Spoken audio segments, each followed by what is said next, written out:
Bonjour à tous, donc merci pour votre participation. Je m'appelle Julien Guérard, je travaille au SGAR Grand Est, donc c'est l'équivalent de la préfecture de région, où je suis chargé d'études, je fais de l'analyse de données au quotidien, et j'utilise notamment des langages de programmation pour faire de l'analyse de données. C'est ce qu'on verra avec Thierry et Christophe. Moi, je vais plutôt vous faire une partie introductive pour que vous puissiez profiter pleinement de leur présentation sur ce qu'est un langage de programmation et pourquoi on l'utilise, un langage de programmation, pour faire de l'analyse de données. Alors, ma présentation, elle est où? Marie-Ségolène, c'est toi qui me l'active, non? Voilà, super. Merci beaucoup. Des langages pour analyser des données. Donc, je vais vous faire une petite définition rapide de ce que c'est un langage de programmation, parce que je pense qu'autour de la table, on a des niveaux d'acculturation très différents, et puis c'est l'objectif de ces webinaires, de progresser tous ensemble. Quelques langages existants, et puis pour quelles tâches ils sont conçus, utilisés. Et puis, je ferai un petit focus sur l'intérêt d'utiliser la programmation pour l'analyse de données. Donc, je commence avec quelques mots, une définition. Donc, un langage de programmation, c'est quoi? C'est un langage qui est structuré pour permettre à un individu de communiquer avec un ordinateur. Quand on utilise un langage de programmation, on va produire du code informatique de la même manière que lorsque vous utilisez l'écriture, vous allez produire du texte. C'est pareil avec la programmation, sauf qu'on produit du code informatique. Et en fait, ce code informatique, qu'est-ce qu'il représente? Il représente un ensemble d'opérations que vous allez commander et qui seront exécutées par l'ordinateur. Alors, plus que comme des images, des démonstrations valent mieux que 1000 mots, je vous fais une petite démonstration. Je vous disais, donc là, on a ici un programme qui est développé avec un langage qui s'appelle Python. Christophe en parlera tout à l'heure, et puis moi un petit peu aussi. Donc je vous disais, un langage de programmation, c'est un langage qui est structuré. Donc on voit là dans mon programme, j'ai 2 lignes, et puis ça ne nous paraît pas tout à fait du charabia, ça a l'air quand même de lire quelque chose, et effectivement ça veut dire quelque chose. Dans ce programme, je vais avoir 2 instructions que je vais demander à l'ordinateur de réaliser. La première instruction, c'est, je vais demander à l'ordinateur, donc la première instruction, elle est sur la première ligne, nom, égal, input, blablabla. Donc cette instruction, qu'est-ce qu'elle veut dire? Elle veut dire, affiche la question, quel est ton nom? Ordinateur, permets-moi de saisir mon nom pour que je puisse répondre à ta question. Et ordinateur, garde en mémoire cette réponse pour ensuite réaliser la deuxième tâche, qui va être me répondre, dire bonjour. Donc, une fois que j'ai donné mon prénom, l'ordinateur garde en mémoire cette réponse et me retourne un bonjour Julien très joyeux. Donc, on voit bien l'idée qui se dessine.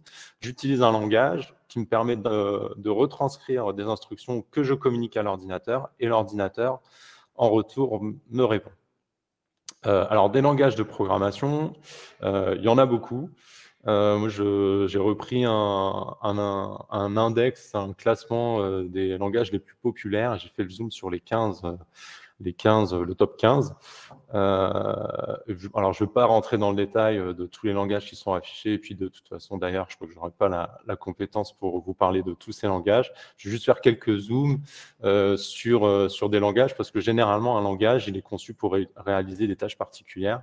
Alors, par exemple, on a le SQL à la 9e position, qui est très connu parce qu'il est très utilisé, par exemple, pour exploiter des bases de données relationnelles.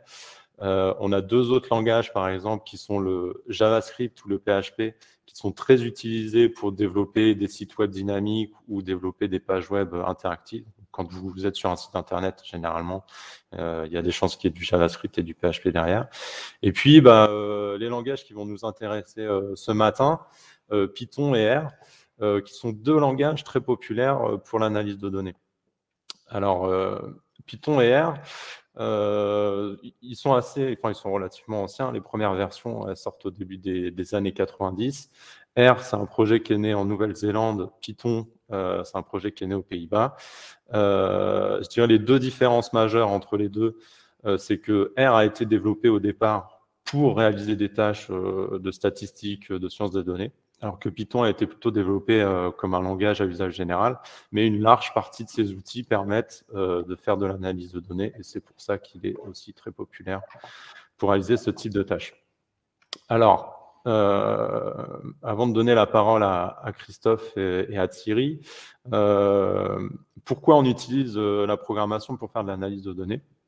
Classiquement, quand on a un projet d'analyse de données, on va mettre en œuvre un ensemble d'outils et les articuler entre eux à travers un peu un cheminement qu'on peut schématiser de cette manière. Alors là, j'ai repris une figure d'un livre très populaire pour ceux qui utilisent R, donc R for Data Science, où en fait on schématise ce cheminement d'analyse à travers la connexion de ces outils. Le premier outil, c'est que quand vous allez analyser des données, vous allez vouloir les importer dans votre environnement de travail. Donc par exemple, vous avez un fichier CSV, une base de données relationnelle ou une plateforme CodeData, donc Data Grand S qui a une API qui vous permet de récupérer des données, vous allez importer ces données dans ces différents supports, fichiers, espaces de stockage.